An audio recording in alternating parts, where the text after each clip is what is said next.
The movie kicks off with a tough U.S. Marine named Mike saying goodbye to a young woman at the airport before boarding a helicopter for his next mission.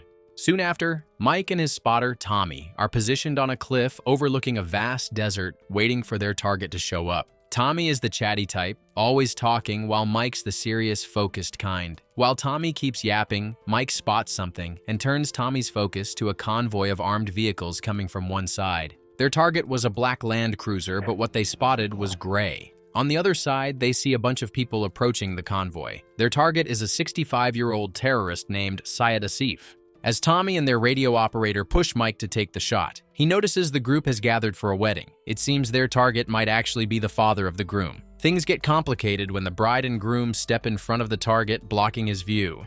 Mike gets orders to take out the groom to get to the terrorist, but he just can't bring himself to shoot an innocent man even after Tommy repeatedly tells him to take him out. He asks the command if their target really was the father of the groom. According to the command, they had to waste 13 months in order to locate their target, and he didn't have any children. Mike is still not convinced. Instead, he lies to command, telling them he lost sight of the target.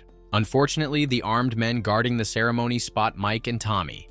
Gunfire breaks out, and the target immediately flees. Mike and Tommy are forced to retreat, and when they jump off the cliff, they damage their GPS after hitting a rock. They decide to hide behind a massive rock in order to protect themselves. The enemies start closing in, so Mike quickly improvises, creating a distraction to draw them away. Their pursuers are forced to leave because of an upcoming sandstorm. After managing to shake off their pursuers, the two request an evacuation.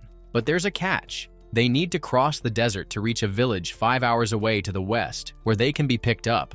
The two don't even know where the west is because of the sandstorm, so they decide to just go in any direction. Even though they manage to get out of the sandstorm, they find themselves completely lost. Days have passed ever since they started their mission. To lighten the mood, Tommy entertains Mike with stories about his son back home. Seeing Mike quiet and weighed down by something, Tommy pushes him to open up. He asks Mike if he's planning to propose to his girlfriend. Mike admits he's struggling to pop the question to his girlfriend, Jenny. Tommy jokes about Mike being scared, but also shares some advice. Marriages can be tough at first, but you eventually get the hang of it. They're soon contacted by the command, who informs them that the terrorists might be after them after locating their boss to some safe place. He also informed them that he cannot send any kind of vehicle to their location, and they have to cross the desert on foot.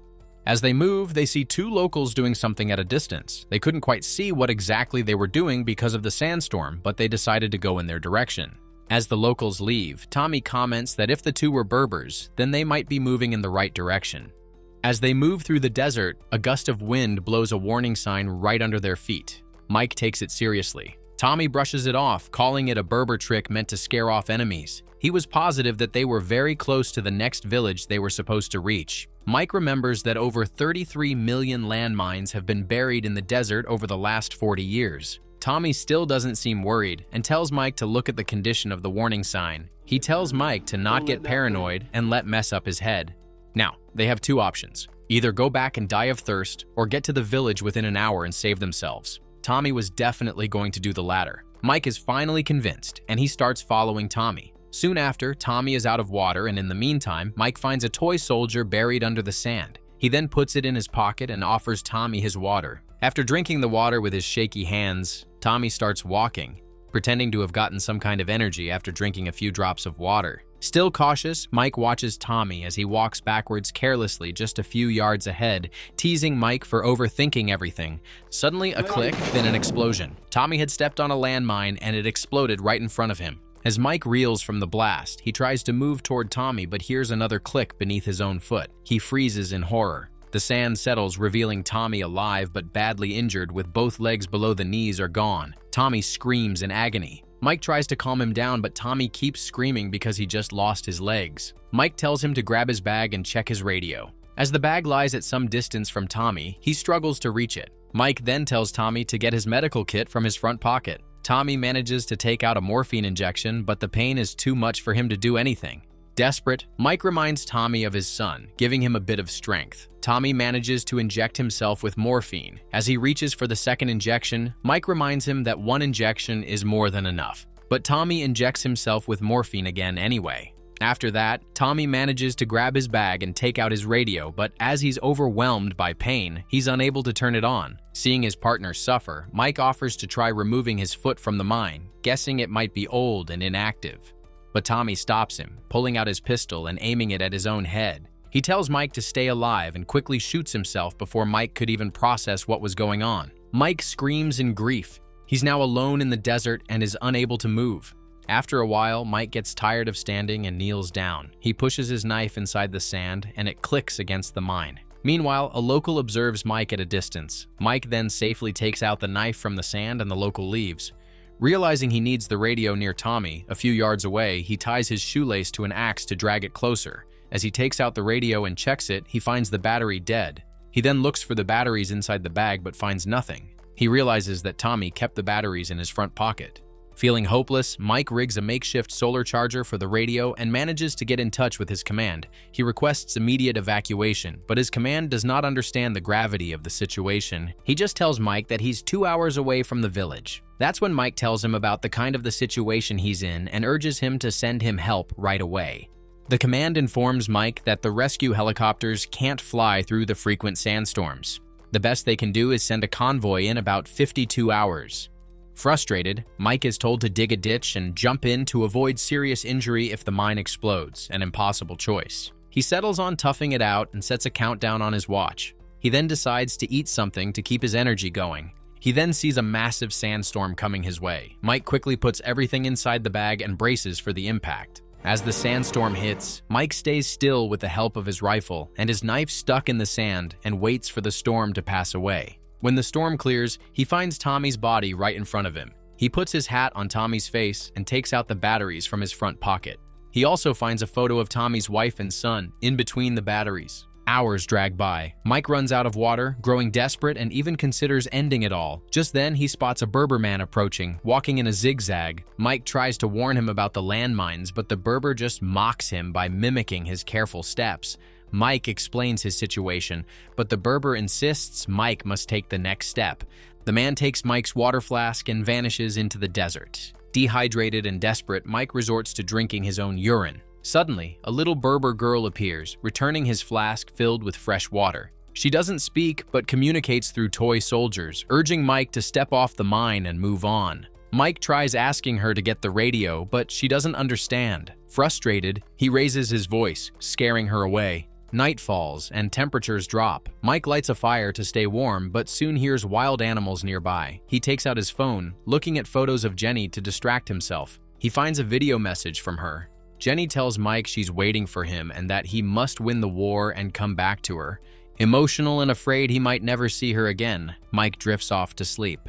Suddenly, he wakes to find the fire gone out, surrounded by wild animals. He tries to scare them with his gun, but fails. The animals drag Tommy's body away. One approaches Mike, but he shoots it with his torchlight. The animal lands on a mine, explodes, and scares off the others. Morning comes, and the Berber man returns, telling Mike he's lucky to have survived so far, stepping on a mine and spending a night with wild animals. Again, the Berber urges Mike to take a step forward, but Mike refuses. When Mike asks if the Berber knows where the mines are, the man admits he doesn't. He just walks in a zigzag because it's safer than going straight. The Berber agrees to fetch Mike's radio and leaves it by him before heading off. Mike checks his watch, still 24 hours until rescue. Hallucinations start. Mike sees Tommy come back to life, urging him to survive. As the sun sets, Mike regrets mistakes he's made, like leaving Jenny behind to come on this mission. He's haunted by memories of his abusive father, his sick mother, and happier times with Jenny. That night, wild animals attacked again. Mike fights back, shooting wildly, but is still overwhelmed. When dawn breaks, Mike finds the dead animals around him, and he somehow survives. He's been alone in the desert for 45 hours, foot still on the mine, unable to move. A senior officer contacts him, saying the rescue team is delayed and asks if Mike can hold on for 17 more hours. Mike says he can't. Then, the officer tells him someone wants to talk to him. It's Jenny. Mike frantically apologizes, telling her he's sorry for leaving her and ruining everything. He breaks down, hallucinating Jenny sitting in front of him. As he reaches out, he loses strength and starts collapsing. Suddenly, the Berber man appears and catches him, nursing his wounds. He shares his own story, losing his leg to a mine, losing his daughter to a mine explosion, and how life goes on despite all that. Mike tells him the Berber's daughter is beautiful and has her father's smile. The man says he's happy his daughter came to visit Mike, but now it's time to move forward. He leaves, and Mike sees the girl again, fading away in the wind. More hallucinations hit, memories of his harsh past and tender moments with Jenny. Then, a message crackles through the radio. The rescue team is close and needs Mike to signal his location. Mike grabs his flare, but gunfire erupts from the hill. The terrorists have found him. The shots trigger a mine explosion nearby, sending the flare flying out of Mike's reach. Weak but determined, Mike fights back, shooting at the ground to set off explosions that create a smoke screen. Using the cover, he grabs his sniper rifle and takes out the terrorists just as the rescue convoy arrives. Though exhausted and wounded, Mike remembers the Berber's words, "You have to keep moving forward." Taking a leap of faith, Mike steps off the mine. Nothing happens. He digs down and finds the mine was actually just a tin can with a toy soldier inside, likely one of the Berber's daughter's replacements. Mike finally realizes what the Berber meant all along. To move forward with life, you have to overcome fear. Relieved to be alive, Mike shoots the flare and collapses. The rescue team finds him, and he's flown back home. At the airport, Jenny waits, tears in her eyes. Before they even hug, Mike drops to one knee. He proposes, promising he'll never leave her alone again.